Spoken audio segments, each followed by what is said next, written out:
Muhammad sallallahu alaihi wasallam.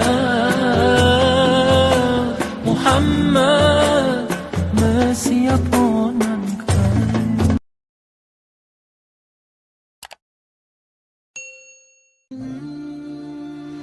Assalamualaikum warahmatullahi wabarakatuh. Allahumma salli ala Sayyidina Muhammad wa ala ali Sayyidina Muhammad. Sahabat yang dirahmati Allah subhanahu wa ta'ala, alhamdulillah dengan izin Allah kita dapat berjumpa kembali di channel ini, channel Islam Cahaya Iman. Di kesempatan kali ini kita akan berbagi kisah seorang ulama besar yang juga satu dari 4 imam mazhab yang kita kenal, yaitu Imam Ahmad bin Hanbal. Berikut ini adalah sedikit kisah Imam Ahmad bin Hanbal tentang keistimewaan istighfar yang paling masyhur di karangan para ulama.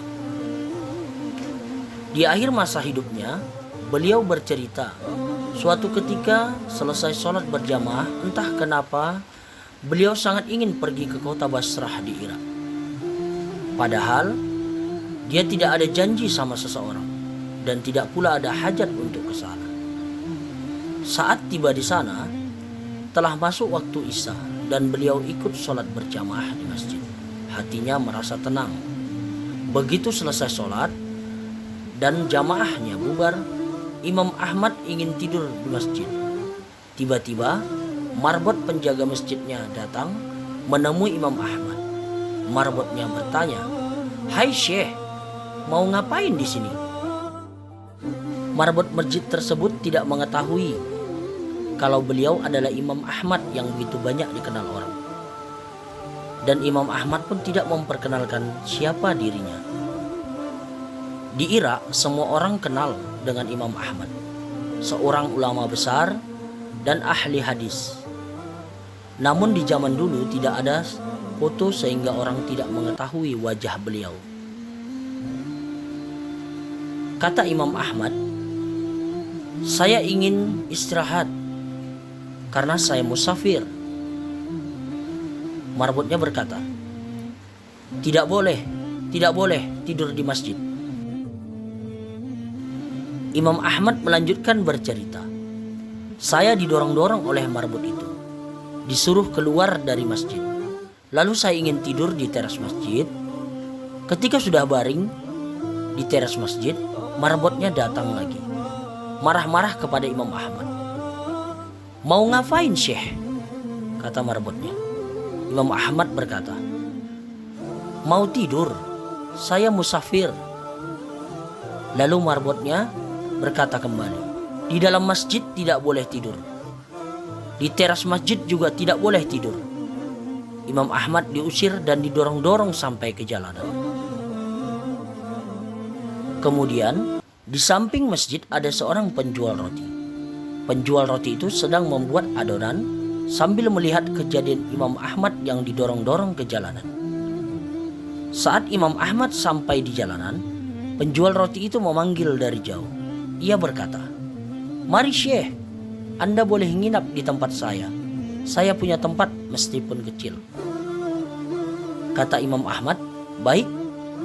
Imam Ahmad masuk ke rumahnya, duduk di belakang penjual roti yang sedang membuat adonan. Sambil memperhatikan penjual roti yang bekerja, Imam Ahmad melihat ada perilaku unik dari si penjual roti ini. Kalau Imam Ahmad mengajak ngobrol, dijawabnya. Kalau tidak, dia terus membuat adonan sambil melafalkan istighfar, Astaghfirullah, Astaghfirullah, secara terus-menerus. Imam Ahmad terus memperhatikan si penjual roti ini. Lalu Imam Ahmad bertanya, "Sudah berapa lama kau lakukan hal ini?" Orang itu menjawab, "Sudah lama sekali Syekh. Saya menjual roti sudah 30 tahun. Jadi semenjak itu saya lakukan." Imam Ahmad bertanya kembali, "Apa hasil dari istighfar yang kamu lakukan sebanyak ini?"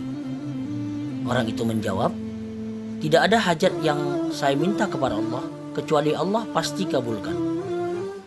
Ingatlah sahabat, Nabi Muhammad SAW pernah bersabda, siapa yang menjaga istighfarnya, maka Allah akan menjadikan jalan keluar baginya dari semua masalah, dan Allah akan memberikan rezeki dari jalan yang tidak disangka-sangka. Kemudian penjual roti itu berkata, semua dikabulkan oleh Allah, kecuali satu permintaan saya yang belum dikabulkan Allah. Imam Ahmad penasaran, lalu kemudian bertanya, apa itu? Kata penjual roti itu, saya minta kepada Allah supaya dipertemukan dengan Imam Ahmad. Seketika itu juga Imam Ahmad langsung bertakbir, Allahu Akbar.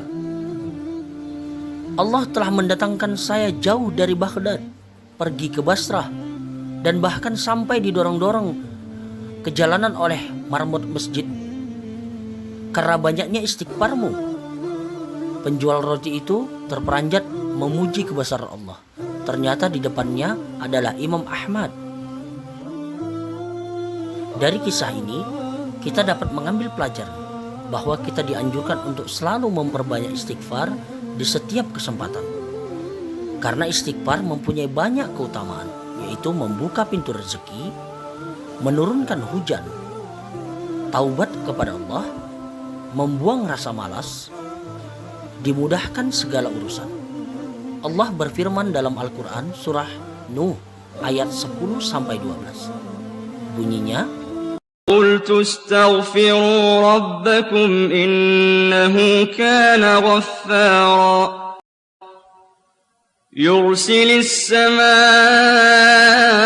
عَلَيْكُمْ مِدْرَارًا وَيُمْدِدْكُمْ بِأَمْوَالٍ وَبَنِينَ وَيَجْعَلْ لَكُمْ جَنَّاتٍ وَيَجْعَلْ لَكُمْ أَنْهَارًا.